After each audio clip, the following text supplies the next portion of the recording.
প্রতিদিন পৃথিবীতে ট্রিলিয়ন ডলারের লেনদেন হয়। হ্যাঁ, ট্রিলিয়ন ডলার। কিন্তু একটা প্রশ্ন করি, সেখান থেকে প্রতিদিন কত টাকা আপনার পকেটে আসে? আজকে না, গত মাসে না, হতে পারে গত বছরও না। এটা শুনলে খারাপ লাগতে পারে, কিন্তু এটাই বাস্তব। আপনি সকালে ঘুম থেকে উঠেই মোবাইল ফোন ধরেন, ব্যাংক অ্যাপ চেক করেন, বিকাশ, নগদ, কার্ড, অনলাইন পেমেন্ট। দিনে দিনে সবকিছু ডিজিটাল হচ্ছে। টাকা এখন আর হাতে ঘুরে না, এখন স্ক্রিনে ঘুরে।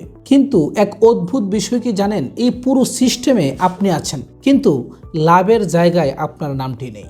আপনি ফেসবুক ব্যবহার করেন, ইউটিউবের ভিডিও দেখেন এবং গুগল সার্চ করেন এবং ই কমার্স সাইটের প্রোডাক্ট দেখেন। এই কাজগুলো করতে টাকা লাগে না। আপনি ভাবেন এগুলো ফ্রি, কিন্তু এগুলো ফ্রি না। আপনি যেটা দিচ্ছেন সেটা হচ্ছে আপনার সময়, আপনার মনোযোগ এবং আপনার ডেটা। আর এই তিনটি জিনিস দিয়েই অ্যামাজন, গুগল, মেটা প্রতিদিন বিলিয়ন ডলার বানাচ্ছে।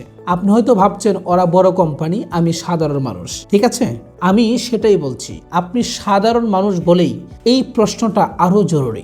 এত বড় ডিজিটাল ইকোনমিক সিস্টেমের ভিতরে থেকেও আপনি কেন শুধুমাত্র দর্শক? আপনি পড়াশোনা করেছেন, কাজ জানেন, অভিজ্ঞতা আছে, হয়তো আপনি ভালোভাবে কথাও বলতে পারেন, হয়তো আপনি শেখাতে পারেন, হয়তো আপনি কোনো একটি সমস্যার সমাধান করতে পারেন, কিন্তু সেটা কোথায় যাচ্ছে?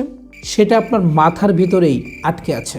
এইখানে আসল ব্যাপারটা, সমস্যা টাকা না এবং টাকার অভাব না। সমস্যা হলো আপনি আপনার স্কিলকে ডিজিটাল অ্যাসেটে রূপান্তর করেননি। আপনি জানেন কিন্তু দেখান না। আপনি পারেন কিন্তু প্যাকেজ করেন না। আপনি ভ্যালু তৈরি করেন কিন্তু মার্কেটে আনেন না। এই যুগে যারা আয় করছে তারা সবাই কিন্তু জিনিয়াস না, কিন্তু তারা একটি কাজ করছে। তারা তাদের জানা জিনিসটাকে ভিডিও করছে, কন্টেন্ট করছে, সিস্টেমে ঢুকিয়েছে। একবার না, প্রতিদিন। আজকের দুনিয়ায় স্কিল মানি কিন্তু ইনকাম না।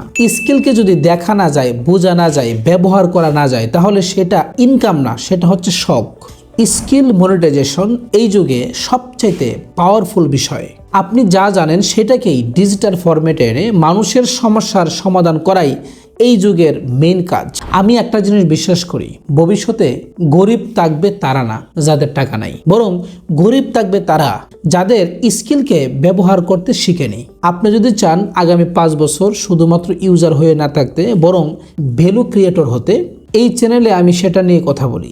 Skill, digital income. আপনি যদি এই নতুন যুগে নিজের একটি জায়গা তৈরি করতে চান, তাহলে আমাদের সাথে থাকুন, ফলো করুন, সাবস্ক্রাইব করুন। অবশেষে নিজেকে আপনি একটি প্রশ্ন করেন যে এই যুগে শুধুমাত্র আপনি দর্শক হয়ে থাকবেন নাকি একজন ক্রিয়েটর হবেন?